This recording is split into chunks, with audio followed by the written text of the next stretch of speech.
ঢাকা মহানগর উত্তর পল্লবী থানা ৫ নং ওয়ার্ড ১১ নং সেকশন এ ব্লক ইউনিট উত্তর বিএনপি এবং ডি ব্লক ইউনিট বিএনপি আয়োজিত এক উঠান বৈঠক অনুষ্ঠিত হয় ১৭ জুলাই ২০২৫ বাদ মাগরিবে।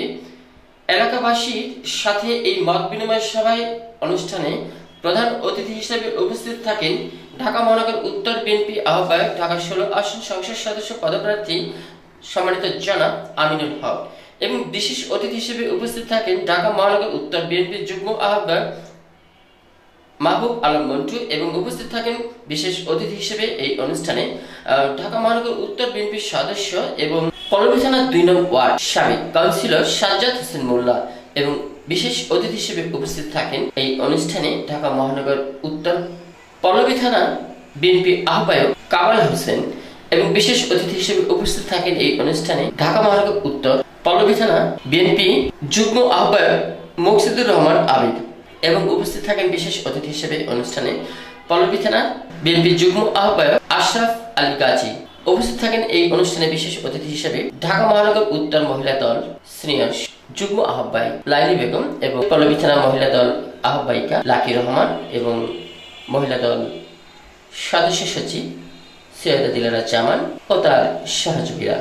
এই অনুষ্ঠানে বিশেষ অতিথি হিসেবে আমরা আরো যাদেরকে দেখছি তারা হলেন ৫ নং ওয়ার্ড বিএনপির সভাপতি বাদশাহ, ৫ নং ওয়ার্ড বিএনপির সাধারণ সম্পাদক আসলাম এবং উপস্থিত আছেন ৫ নং ওয়ার্ড বিএনপির সাংগঠনিক সম্পাদক ইউনুস। বিশেষ অতিথি হিসেবে এই অনুষ্ঠানে উপস্থিত আছেন পল্লবী থানা যুবদলের সাবেক সিনিয়র সহসভাপতি আজহারুল আলম। তো অনুষ্ঠানটি সার্বিক সঞ্চালনা ও ব্যবস্থাপনায় ছিলেন ঢাকা মহানগর উত্তর পল্লবী থানা ৫ নং ওয়ার্ড বিএনপি সিনিয়র সহসভাপতি মোহাম্মদ আবু সাইদ এবং সঞ্চালনায় সার্বিক ব্যবস্থাপনায় ছিলেন ৫ নং ওয়ার্ড বিএনপি সিনিয়র যুগ্ম সাধারণ সম্পাদক আমিনুল ইসলাম আমিন। থাকবেন পুরো অনুষ্ঠান জুড়ে। আজকের এই এলাকাবাসীর সাথে সমাধানমূলক কথা বলবেন আমিনুল হক সাহেব, ঢাকা ১৬ আসনের অভিভাবক। প্রিয় দর্শক, আমি আপনাদের সাথে ছিলাম শাহ আলম সম্রাট, MCB টিভি। নেতা কর্মীদেরকে অনুরোধ করছি আপনারা আমাদের এখানকার সর্বস্তরের গণ্যমান্য ব্যক্তিবর্গদেরকে বসার ব্যবস্থা করে দেন। আমাদের আজকের অনুষ্ঠানের সম্মানিত প্রধান অতিথি জনাব আমিনুল হক সাহেব ঢাকা ১৬ পল্লবী এবং রূপনগর আসন থেকে দানের শীষ প্রতীক নিয়ে নির্বাচন করবে এবং আপনাদের ভোটে নির্বাচিত হয়ে ইনশাআল্লাহ সংসদে যাবে এবং বিএনপি চেয়ারপারসন এবং দেশনেত্রী বেগম খালেদা জিয়া এবং বিএনপির ভারপ্রাপ্ত চেয়ারম্যান জনাব তারেক রহমানের মন্ত্রী পরিষদে মন্ত্রী হিসাবে উপনীত হবেন এবং মন্ত্রী হিসাবে এই এলাকা সমস্ত সমস্যার সমাধানে কল্পে ব্যবস্থা গ্রহণ করবেন। আমাদের অনুষ্ঠানে সভাপতিত্ব করছেন ৫ নং ওয়ার্ড বিএনপির সম্মানিত সভাপতি হাজী বাদশা মিয়া এবং সভায় প্রধান অতিথি হিসাবে আসন গ্রহণ করেছেন এই উঠান বৈঠকের ঢাকা মহানগর উত্তর বিএনপির সংগ্রামী আহ্বায়ক জনাব আমিনুল হক, ঢাকা ১৬ পল্লবী এবং রূপনগর আসন থেকে যিনি দানের শীষ প্রতীক নিয়ে নির্বাচন করবেন। বিশেষ অতিথি হিসাবে উপস্থিত হয়েছেন ঢাকা মহানগর উত্তর বিএনপির সংগ্রামী যুগ্ম আহ্বায়ক গাজী রিজওয়ানুল হক রিয়াজ ভাই। বিশেষ অতিথি হিসাবে উপস্থিত আছেন ঢাকা মহানগর উত্তর বিএনপির যুগ্ম আহ্বায়ক মাহবুব আলম মন্টু সহ নেতৃবৃন্দ, সবাইকে শুভেচ্ছা। আবু সাইদ, ৫ নং ওয়ার্ড বিএনপির সহসভাপতি। আমার অনেক শ্রমিক ভাইরা এখন আসছে, তারা আসলে কথা সাজায় বলতে পারবে না দেখে আমার দায়িত্ব দিছে, যার কারণে শ্রমিকদের পক্ষে আমি কিছু কথা বাড়ি কিছু বলতে চাই। আমরা এই বিল্ডিং আমাদের নির্মাণ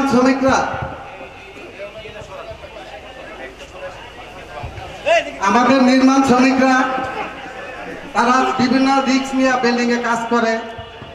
তারা বিল্ডিং থেকে অনেক সময় অ্যাক্সিডেন্টের শিকার হয়, কিন্তু কোনো হাসপাতালে আমাদের শ্রমিকদের জন্য কোনো একটা কোঠা নাই ফ্রি চিকিৎসার জন্য।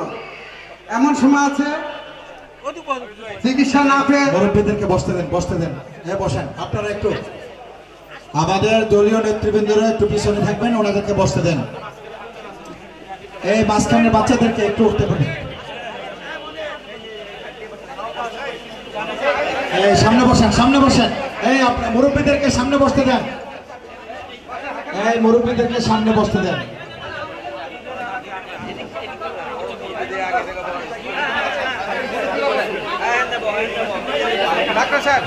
এই যে পিছনেও ফাঁকা হয়েছে। ভাই আমি শ্রমিকদের পক্ষ থেকে দুইটা কথা বলতে চাই, যাতে ওরা সাদাই বলতে পারবে না, আমারও দায়িত্ব দিচ্ছে। আমাদের একটা শ্রমিক ইউনিয়ন ছিল, বিল্ডিং কনস্ট্রাকশন শ্রমিক ইউনিয়ন। এটা আমাদের কমিশনার সাহেব জানে, তার এলাকায় আমরা দীর্ঘদিন ছিলাম। ওখান থেকে আমরা পূর্বী নিজেদের একটা জায়গা বরাদ্দ নেওয়ার জন্য আমরা ওখানে মন্ডপের নলেজ আছে। এটা এই বিল্ডিং কনস্ট্রাকশন শ্রমিক ইউনিয়ন আমাদের পূর্বীর পিছনে নিজস্ব জায়গা। এই জায়গাটা যখন বরাদ্দ হয় তখন ওই যে এখন যে বর্তমানে আছে সেলিম ভুয়া মুক্তিযোদ্ধার সাথে সে জায়গাটা দখল ভোগ করতেছে। আমরা এই জায়গায় যখন বরাদ্দের জন্য দরখাস্ত করছি, সেই জায়গাটা উনি কি করলো, লুনা লেজেন্স ফ্যাক্টরির নামে আমাদেরকে বললো যে ভাই দুইজনে যদি এক জায়গা নিয়ে দরখাস্ত করি তাহলে তো দুইজনে পাবো না, তাহলে আমরা লুনা লেজেন্স ফ্যাক্টরির নামে আমরা এই জায়গাটা বরাদ্দ এনে আপনাদেরকে 3/1 দিয়ে দেবো। আমরা সেখানে 3/1 নিয়ে আমরা দীর্ঘদিন বিএনপির এই 91 সাল থেকে 2001 সাল পর্যন্ত আমরা ওই সংগঠনে ছিলাম। কিন্তু ওখান থেকে আমি নেতৃত্ব দিয়েছি, তখন আমি ওই বিল্ডিং কনস্ট্রাকশন শ্রমিকের আইন সম্পাদক ছিলাম, শ্রমিকের নেতৃত্ব দিয়েছি। ওখানে যখন আওয়ামী লীগ ক্ষমতা আসে ফ্যাসিস্ট সরকার, ওই 7 নম্বরের গুন্ডা বজ্র তার সঙ্গভঙ্গ নিয়ে আমাদের এই ইউনিয়ন অফিসটাকে জোর জবরদস্তিভাবে ভেঙে লুটপাট করে নিয়ে যায়। জি, এখন শ্রমিকদের আরো সমস্যা হলো আমাদের শ্রমিকদের ভাই চিকিৎসার জন্য কোনো ব্যবস্থা নাই। ওরা অ্যাক্সিডেন্ট করে একাধিক করে।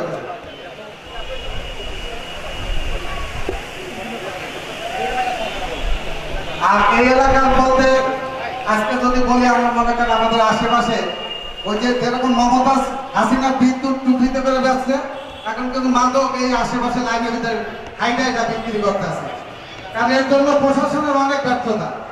প্রশাসন যদি সঠিক ব্যক্তির সক্রিয়া নেয় তাহলে এই মাদক নির্মূল করা সম্ভব।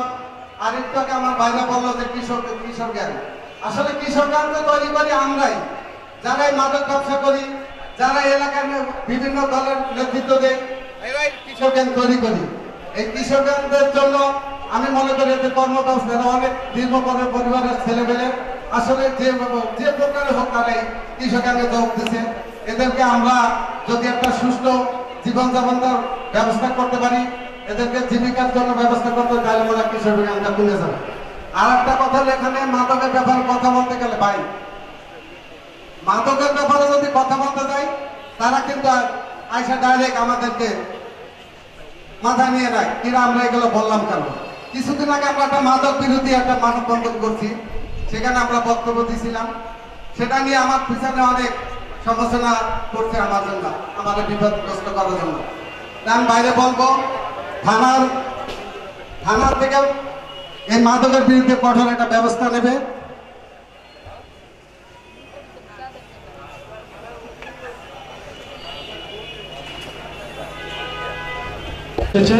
কোন কথা শেষ তিনি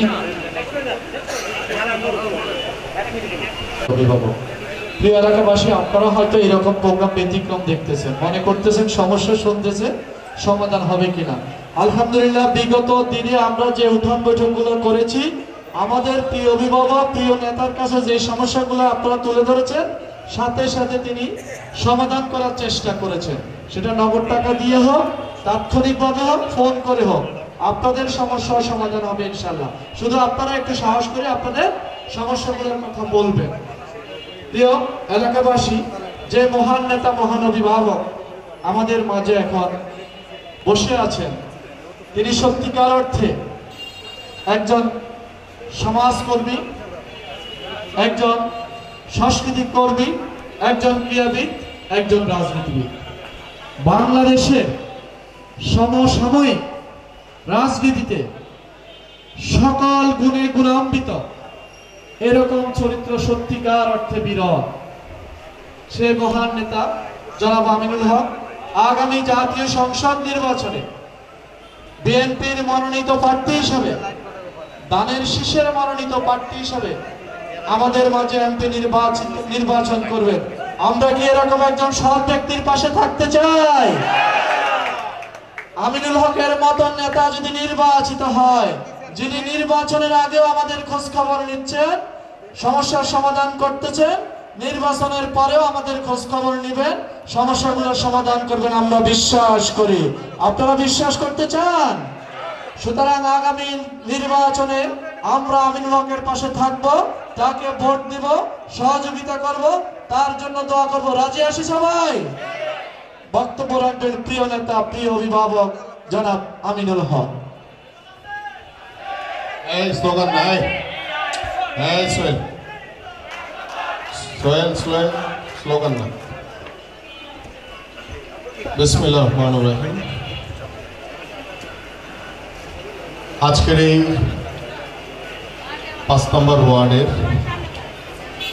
আওতাধীন 11 নং এ ব্লক উত্তর এবং ডি ব্লক ইউনিটের মতবিনিময় সভায় সম্মানিত সভাপতি এবং উপস্থিত, আমি আজকে আর কারোর নাম বলতে চাই না, উপস্থিত আমাদের মহানগর বিএনপির যুগ্ম আহ্বায়ক সদস্যবৃন্দ, আমাদের থানা বিএনপির বিভিন্ন পর্যায়ের নেতৃবৃন্দ, ওয়ার্ড পর্যায়ের নেতৃবৃন্দ এবং আমার সামনে উপবিষ্ট আমাদের এই ইউনিটের অত্র এলাকার প্রিয় মুরব্বী ভাই, মা, খালারা রয়েছেন, বোনেরা রয়েছেন, বন্ধুরা রয়েছেন, সবাইকে জানাই আন্তরিক ধন্যবাদ এবং কৃতজ্ঞতা যে আপনারা দীর্ঘক্ষণ বসে অপেক্ষা করে এশার নামাজের ঠিক আগ মুহূর্তে আমরা এই মতবিনিময় সভায় আপনাদের বেশ কিছু সমস্যার কথা শুনেছি।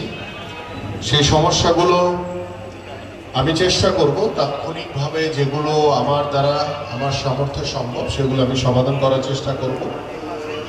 আর যেটা এখন আমি করতে পারবো না, আমি আপনাদের কাছে, সকলের কাছে ওয়াদাবদ্ধ যে ইনশাআল্লাহ আগামী ফেব্রুয়ারিতে যে নির্বাচন হবে,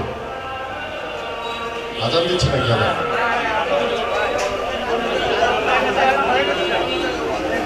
আচ্ছা, আমি আপনাদের এলাকার সন্তান হিসেবে, ভাই হিসেবে, বন্ধু হিসেবে আমি আপনাদের কাছে ওয়াদাবদ্ধ যে আগামী নির্বাচনে, যে ফেব্রুয়ারিতে নির্বাচন অনুষ্ঠিত হবে, সেই নির্বাচনে ইনশাআল্লাহ বাংলাদেশ জাতীয়তাবাদী দল বিএনপি নির্বাচিত হলে ইনশাআল্লাহ আপনাদের সকল সমস্যার সমাধান হবে ইনশাআল্লাহ। এবং আমি শুরুতেই যে বিষয়টি বলতে চাই যে আমাদের লিটন ভাই যদিও একটু রাজনৈতিক বক্তব্য দিতে চেয়েছিলেন, বাট আমরা এখানে কোনো রাজনৈতিক বক্তব্য শোনার জন্য এখানে আসি নাই। আমরা এসেছি এই অত্র এলাকার, এখানে যারা বসবাস করেন, আপনাদের নিজ নিজ এলাকায় কী কী সমস্যা রয়েছে সেই সমস্যাগুলো শুনে তাৎক্ষণিকভাবে যতটুকু আমার পক্ষে সম্ভব সেগুলো সমাধান করব। আর যেগুলো পর্যায়ক্রমে আস্তে আস্তে সমাধান করা দরকার সেগুলো করব। আর যেগুলো আমাদের আপাতত সম্ভব না, সেগুলো আমরা ইনশাল্লাহ আগামী ফেব্রুয়ারিতে যে নির্বাচন হবে সেই নির্বাচনের পরে ইনশাল্লাহ সকল সমস্যার সমাধান হবে ইনশাল্লাহ। আমাদের আরেকজন খালেদ রাজু ভাই, তিনি বলেছেন যে পানির সমস্যা রয়েছে, 2 নং লাইনে পানি নাই, মাদকের সমস্যার কথা বলেছেন, প্রতিটি এলাকায় সামাজিক সংগঠন তৈরি করা। পানির সমস্যাটা আমাদের মোটামুটি ঢাকা মহানগরীর উত্তরের এবং দক্ষিণের সব জায়গাতেই সমস্যাটি রয়েছে। আমরা চেষ্টা করছি যে আমাদের যে ওয়াসার যে কর্তৃপক্ষ রয়েছে তাদের সাথে কথা বলে, আপনারা যদি এই এলাকা থেকে একটি অ্যাপ্লিকেশন করেন ওয়াসার বরাবর যে আমাদের এই অত্র এলাকায় আমাদের এই পানির সমস্যা রয়েছে, সেখানে সেই সংশ্লিষ্ট অ্যাপ্লিকেশনের মাধ্যমে আপনারা জমা দেবেন এবং আমি আমার জায়গা থেকে সংশ্লিষ্ট কর্তৃপক্ষকে কথা বলে দ্রুত এই সমস্যাটার সমাধান করা যায় কিনা। কারণ আপনারা সকলেই জানেন যে এই ধরনের পানির সমস্যা, ড্রেনেজের সমস্যা শুধু আজকে এটা নতুন না, এটা দীর্ঘ 17 বছর স্বৈরাচার সরকার আপনাদের এলাকার কোনো উন্নয়ন করে নাই, কোনো কাজ করে নাই, আপনাদের কল্যাণের জন্য কোনো কাজ করে নাই, শুধু তাদের পকেটের উন্নয়ন করেছে। যার কারণে গত 17 বছর এখানে আপনারা বসে আছেন, কোনো অবৈধ লাইটটি তারা লাগিয়ে দিতে তাদের কাজই হচ্ছে এটা, তারা লাগিয়ে দিবে ইনশাল্লাহ। বাট এখানে আপনাদের এলাকার যারা মুরব্বী রয়েছেন, আজকে যারা বলেছেন সমস্যাগুলো, আপনাদের বলেই শেষ করলে হবে না, আপনাদের সাথে মাঝে মাঝে দেখা করতে হবে। আমাদের স্থানীয় নেতৃবৃন্দ যারা রয়েছেন তারাও কথা বলবেন, বলে সমস্যাগুলো কিভাবে দ্রুত সমাধান করা যায় সেই চেষ্টাটা চালিয়ে যেতে হবে আমাদেরকে। আমাদের মাদকের সমস্যার জন্য পুলিশের যে পেট্রোল টিম এবং একটি ইউনিটের কথা বলেছে আমাদের জাকির, আমার কাছে মনে হয় যে পুলিশ এবং আর্মির সাথে কথা বলে আমরা এখানে মাদকের বিষয়টি অনুধাবন যে করলাম, যে সমস্যাটি রয়েছে কিভাবে সমাধান করা যায়, এবং পুলিশ যাতে পেট্রোল যাতে থাকে সেটি আমরা চেষ্টা করব, বলে দেবো পুলিশকে। আর আমাদের নতুন করে ইউনিট কমিটি যদি করতে হয় সেটা আমাদের স্থানীয় যারা নেতৃবৃন্দ রয়েছেন তারা আলোচনার মাধ্যমে সেটা করতে পারবে। এটাকে ইউনিট কমিটি করা যাবে না, কেন্দ্রভিত্তিক ইউনিট কমিটি করা যাবে। আমাদের সুমন রয়েছেন, আমাদের সুমন সাহেব বলেছেন আমাদের পানির সমস্যা, ওয়াসার 21, 23, 27 নং রোডে পানির সমস্যা, ময়লা নিচে রাখা হয়, ঠিক মতো নেয় না। এটি হচ্ছে যে সিটি কর্পোরেশনের সাথে একটি যোগাযোগের বিষয়। পানির সমস্যার জন্য ওয়াসাকে আপনারা অ্যাপ্লিকেশন করবেন, আর সিটি কর্পোরেশনকে যোগাযোগের করে যে আপনাদের যে নির্ধারিত যদি ডাম্পিং ময়লা কোথায় রাখা যায় সেটা যদি স্থান নির্ধারণ করে দেন, তাহলে বর্জ্য ব্যবস্থাপনার যে চিফ রয়েছেন কমোডর বাশার সাহেব, তিনি অত্যন্ত আন্তরিক, তার সাথে কথা বলে আমাদের স্থানীয় নেতৃবৃন্দরা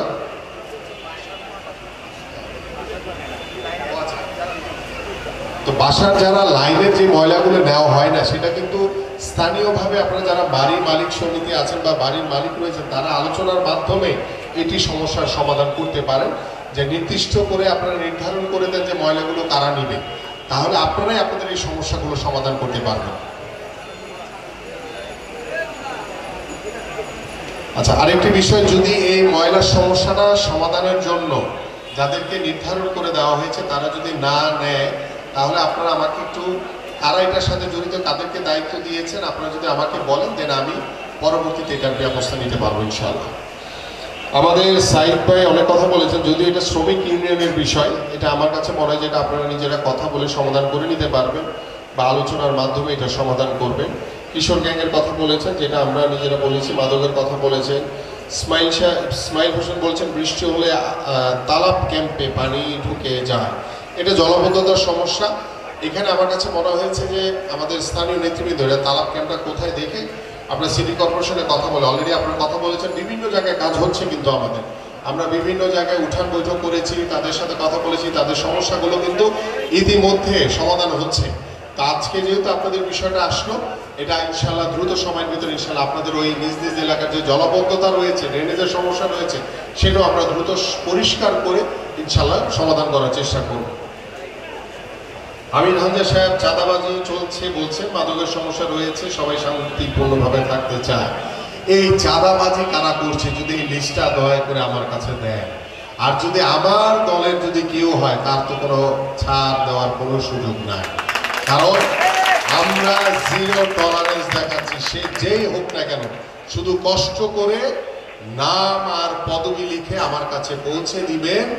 যদি আমার দলের কেউ এই ধরনের কোনো অনৈতিক কাজের সাথে জড়িত থাকে, শুধু দিবেন, সেকেন্ডের ভিতরে দেখবেন তার তো বহিষ্কার হয়েই যাবে, পাশাপাশি তাকে আমরা আইনের হাতে তুলে দিব, আইন শৃঙ্খলা বাহিনীর হাতে তুলে দিব। কারণ বিএনপি কোনো চাঁদাবাজ, কোনো লুটতরাজ, কোনো দখলদারিকে প্রশ্রয় দেয় না, কোনো বিশৃঙ্খলাকারীকে প্রশ্রয় দেয় না। ইতিমধ্যে আপনারা দেখেছেন আমরা বহু মানুষকে, বহু অবৈধভাবে যারা এই অনৈতিক কর্মকাণ্ডের সাথে জড়িত হয়েছে তাদেরকে আইনের হাতে তুলে দিয়েছি, তাদেরকে দল থেকে বহিষ্কারও করা হয়েছে। সেগুলো আমলে নিয়ে নিজ নিজ এলাকার, কারণ ভবিষ্যতে নির্বাচনের পরে আপনারাই কিন্তু এই এলাকার নেতৃত্ব দিবেন। তো ভবিষ্যতে যাতে ওই নেতৃত্ব যদি দিতে চান, তাহলে এই মানুষগুলো যেভাবে বলেছে সমস্যাগুলো, সেই সমস্যাগুলো কিন্তু সমাধান আপনাদেরকেই করতে হবে। যদি আপনারা না করেন তাহলে তাদের কাছে গিয়ে কখনোই মুখ দেখাতে পারবেন না, আপনারা কথা বলতে পারবেন না। সো দেন ওই চিন্তা করে মাথায় রেখে তাদের সাথে বসেন, আলোচনা করেন, করে আমাদের এই সমস্যাগুলো দ্রুত কিভাবে সমাধান করা যায় সেটার ব্যবস্থা নেবেন। আমি আমার বক্তব্য দীর্ঘায়িত করব না, অলরেডি নামাজ শুরু হয়ে গেছে। আমি সকলকে আন্তরিকভাবে ধন্যবাদ জ্ঞাপন করি। আমি আপনাদের পাশে আছি, পাশে থাকবো ইনশাআল্লাহ। আমৃত্যু যতদিন আল্লাহ পাক আমাকে বাঁচিয়ে রাখে, যে আমরা সকলেই আমাদের এই সমাজকে, এই বাংলাদেশকে একটি মানবিক বাংলাদেশ হিসেবে গড়ে তুলতে চাই। আপনাদের সকলের দোয়া এবং সহযোগিতা চাই। সকলে ভালো থাকবেন, সুস্থ থাকবেন। সকলকে ধন্যবাদ। বাংলাদেশ জিন্দাবাদ, বাংলাদেশ জাতীয়তাবাদী দল বিএনপি জিন্দাবাদ।